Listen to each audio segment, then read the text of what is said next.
हरियाणा कांग्रेस की अहम बैठक जारी। नॉर्थ एवेन्यू में कांग्रेस की बैठक चल रही है। प्रदेश प्रभारी दीपक बाबरिया की अगुवाई में बैठक हो रही है।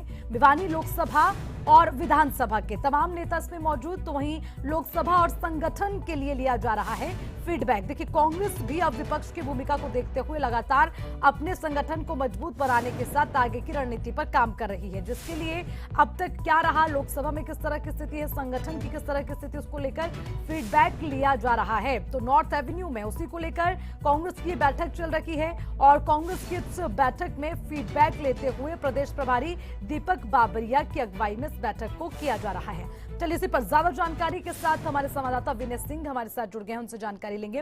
विनय, कांग्रेस भी पूरी तरह से अब सतर्क नजर आ रही है, बैठकों का दौर जारी है। आज एक और बैठक नॉर्थ एवेन्यू में चल रही है, जरा इसको लेकर पूरा अपडेट। बिल्कुल, प्रदेश प्रभारी दीपक बाबरिया जो कि हरियाणा कांग्रेस के प्रदेश प्रभारी हैं, वो लगातार अलग अलग लोकसभा सीटों की बैठक ले रहे हैं।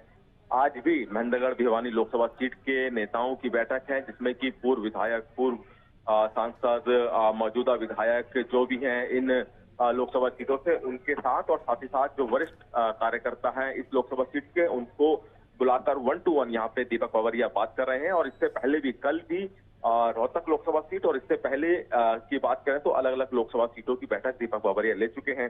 आज की बैठक में भी काफी अहम है, क्योंकि महेंद्रगढ़ भिवानी लोकसभा सीट की जो बैठक ले रहे हैं दीपक बाबरिया, इसके बाद एक तरह से ये कहें कि जितनी भी लोकसभा सीटों की बैठक अब तक ले चुके हैं बाबरिया, उससे कहीं ना कहीं जो संगठन, हरियाणा कांग्रेस के संगठन की बात जो की जा रही है कि संगठन तैयार करना है हरियाणा कांग्रेस का, उसकी तो मदद मिलेगी ही, साथ ही साथ अगले साल के लोकसभा चुनावों को लेकर भी यहाँ पे ये जो बैठकें हैं काफी अहम है। और इन बैठकों में जो मीटिंग कर रहे हैं जिन नेताओं से, दीपक बाबरिया उनसे संगठन को लेकर चर्चा कर रहे हैं कि संगठन किस तरह से होना चाहिए हरियाणा कांग्रेस का, क्योंकि ये कहा जा रहा है कि सितंबर महीने के एंड तक हरियाणा कांग्रेस का संगठन तैयार हो जाएगा। तो संगठन को लेकर भी चर्चा कर रहे हैं। साथ ही साथ लोकसभा चुनाव में वो लोकसभा सीट के जो कार्यकर्ता है कितना मजबूत है, कितना तैयार है, इन तमाम बातों पर चर्चा दीपक बाबरिया इन लोगों से, इन नेताओं से कर रहे हैं।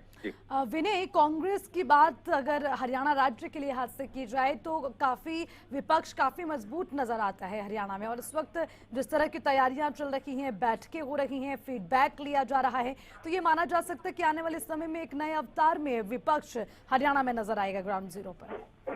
और देखिए, कोशिश यही है दीपक बाबरिया की, क्योंकि उनको नया इंचार्ज हरियाणा कांग्रेस का बनाया गया है और इसीलिए कोशिश यही है कि किसी तरह से अगले साल के लोकसभा चुनाव और उसके बाद हरियाणा विधानसभा चुनाव को लेकर मजबूत तैयारी हरियाणा कांग्रेस की हो। और इससे पहले भी दीपक बाबरिया अलग अलग राज्यों के प्रदेश प्रभारी कांग्रेस की तरफ से जिम्मेदारी संभाल चुके हैं, और इस बार जब चूंकि उनको हरियाणा की जिम्मेदारी दी गई है तो कोशिश यही है कि अगले साल लोकसभा चुनाव और उसके बाद जो विधानसभा चुनाव है उसमें मजबूती से उतरें, क्योंकि हरियाणा कांग्रेस का कहना है कि कांग्रेस को लोग हरियाणा के चाहते हैं प्रदेश में लाना, और इसीलिए किसी तरह की कोई कोताही ना हो, इसीलिए तमाम बैठकें और तमाम तैयारियां यहाँ पे हरियाणा कांग्रेस की तरफ से दिखाई दे रही है। चलिए, ठीक है विनय, आपसे लगातार अपडेट लेंगे, आप नजर बनाए रखिएगा, क्योंकि लगातार बैठक में तमाम मुद्दों को लेकर हो रही है चर्चा। और उसी के साथ नॉर्थ एवेन्यू में कांग्रेस की बैठक चल रही है। प्रदेश प्रभारी दीपक बाबरिया की अगुवाई में बैठक हो रही है। लोकसभा विधानसभा को लेकर फीडबैक लिया जा रहा है, साथ ही आगे की रणनीति पर भी चर्चा की जाएगी।